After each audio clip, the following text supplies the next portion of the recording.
Praise the Lord, hallelujah. एक बार फिर से हम परमेश्वर का धन्यवाद करते हैं। प्रभु ने जो अवसर दिया है कि हम प्रभु के वचन में चलें। जो प्रभु ने आज वचन के अध्ययन में जो वचन में लेकर के आ रहा हूं वो है गलातियों 3 अध्याय का 6 और 7 वचन। यहाँ पर इस प्रकार से लिखा है, अब्राहम ने तो परमेश्वर पर विश्वास किया और यह उसके लिए धार्मिकता गिनी गई। अतः यह जान लो कि जो विश्वास करने वाले हैं वे ही अब्राहम की संतान है। अब्राहम ने तो परमेश्वर पर विश्वास किया और यह उसके लिए धार्मिकता गिनी गई। यहां पर पौलुस गलातियों की कलीसियाओं को ये लिख रहे हैं। 1 से 5 वचन तो उनके अपने व्यक्तिगत अनुभवों को याद करवा रहे थे कि किस तरीके से परमेश्वर ने तुम लोगों के सामने मानो यीशु मसीह क्रूस पर दिखाया गया। तुम लोगों ने चंगाई का अनुभव किया, तुम लोगों ने आश्चर्य कर्म का अनुभव किया और तुमने देखा कि किस प्रकार से परमेश्वर ने मुझ एक प्रेरित का जो चिन्ह है अर्थात चमत्कार और अद्भुत काम तुमने देखे कि किस प्रकार से परमेश्वर ने प्रकट किए।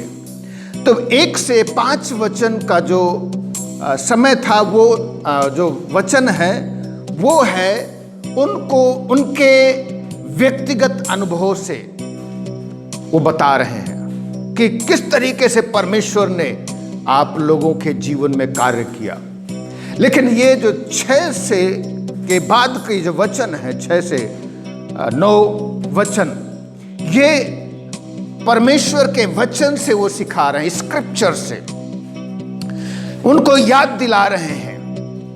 आखिर पौलुस को उन लोगों से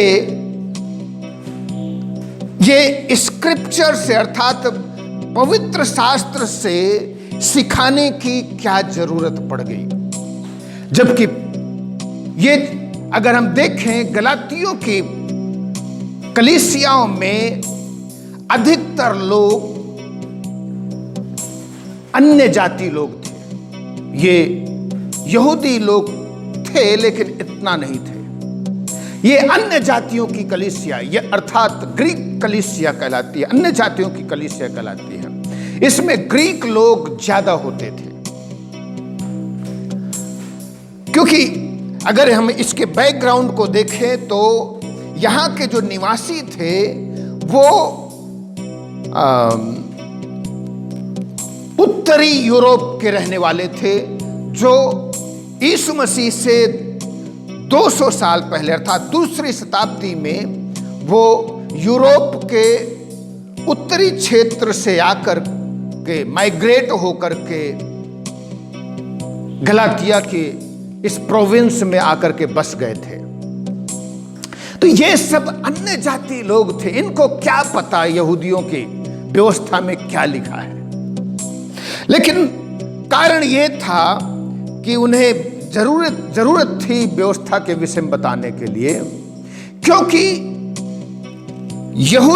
जो जुडाइजर लोग थे, यहूदी मत मानने वाले क्रिश्चियन थे, वो जाकर के वचन से उन लोगों को बता रहे थे, सिखा रहे थे कि हमारे जो बाप दादा अब्राहम थे, जिसके वंशज में यीशु मसीह आया है,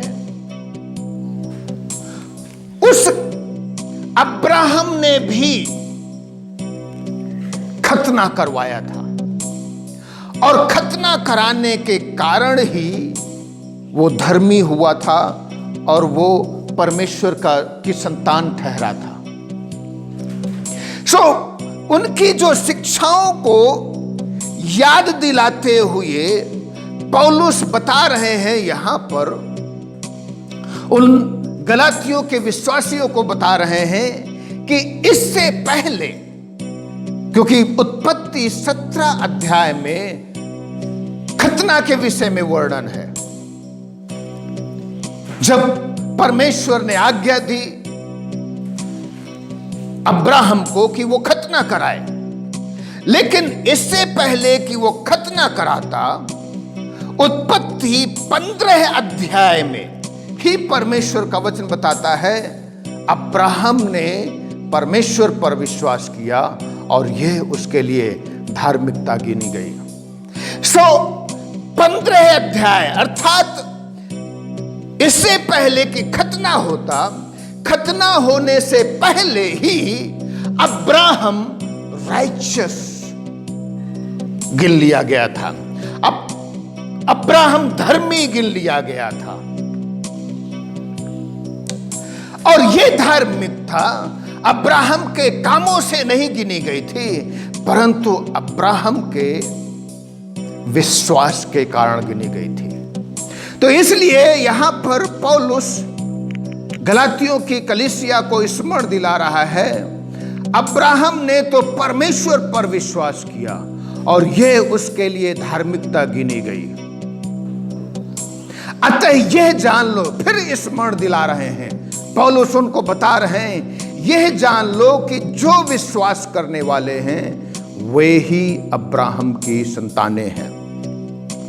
तो यहां पर परमेश्वर का वचन बता रहा है, यहां पर ये ग्रीक शब्द जो इंप्यूटेड राइचियसनेस, धार्मिकता गिना जाना जो शब्द है हिंदी में, उसके लिए धार्मिकता गिनी गई। तो धार्मिकता गिनी गई के लिए अंग्रेजी शब्द है इंप्यूटेड राइचियसनेस। उसका जो मुख्य भाषा है ग्रीक भाषा में जो अर्थ है to put to one's account, अर्थात उनके खाते में, उनके बही में, उनका जो खाता है। जैसे हम लोग एक बैंक में जाते हैं, हम लोग जो है अपने खाते, बैंक में हमारा खाता होता है, उस खाते में जाकर के हम जब भी कोई पैसा जमा करते हैं तो वो हमारे खाते में उतना रुपए जमा कर दिया जाता है। अगर हम 1000 जमा करते हैं तो 1000, 500 जमा करते हैं तो 500 रुपए।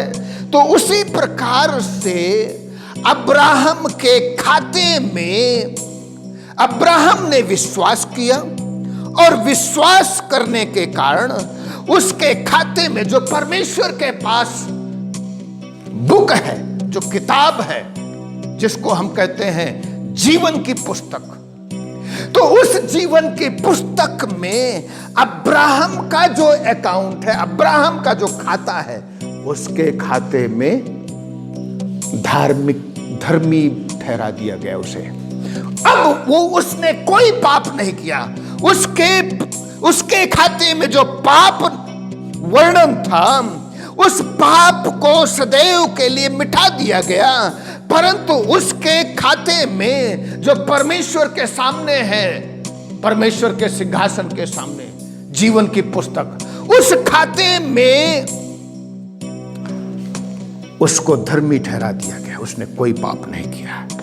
उसी प्रकार से जब हम यीशु मसीह पर विश्वास करते हैं, उसके बलिदान पर विश्वास करते हैं, उसके लहू पर विश्वास करते हैं, उसके क्रूस पर विश्वास करते हैं, उसके दुख उठाए जाने पर विश्वास करते हैं और यह मान लेते हैं कि यीशु मसीह ने मेरे लिए अपना लहू बहाया है, मेरे लिए अपना खून बहाया है, तो हमारे सारे पाप मिटा दिए जाते हैं।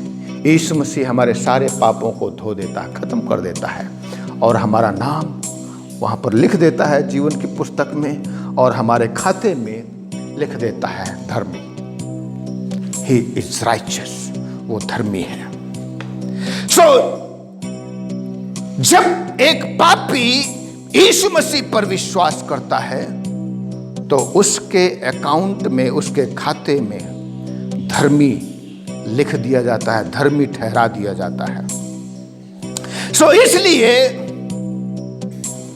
अब भविष्य में जब भी वो प्रभु पर भरोसा बना करके रखता है, क्योंकि उसका जो जीवन है वही खत्म नहीं हो जाता है, उसका जीवन चलता रहता। उसने मन फिरा लिया, उसने पापों से पश्चाताप कर लिया और यीशु मसीह ने उसके नाम में, उसके खाते में धार्मिकता लिख दिया गया। लेकिन वो धार्मिकता बनी रहती है। पौलुस कहता है अपने उद्धार के काम को पूरा करो। तो जब भी हमसे कोई अनजाने में, जानबूझ करके नहीं, क्योंकि जानबूझ करके किए गए कामों के लिए कोई बलिदान बाकी नहीं है। अगर हम जानबूझ करके पाप करते रहें तो कहें, यीशु मसीह का वचन बताता है क्या अनुग्रह बहुत हो, रोमियो की पत्री 6 अध्याय में। अब हम उद्धार पाकर के अगर पाप करें, गलती करें, जैसा कि कई लोग सोच बैठते हैं हमारा तो उद्धार यीशु मसीह के अनुग्रह से हुआ है, तो यीशु मसीह का अनुग्रह तो बहुत है, इसलिए हमें चर्च जाने की क्या जरूरत है, इसलिए हमें संगति रखने की क्या जरूरत है, इसलिए हमें दशवांश देने की क्या जरूरत है, इसलिए हमें प्रभु भोज में शामिल होने की क्या जरूरत है, इसलिए हमें बपतिस्मा लेने की क्या जरूरत है, संगति रख चर्च इतवार में आराधना में जाने की क्या जरूरत है।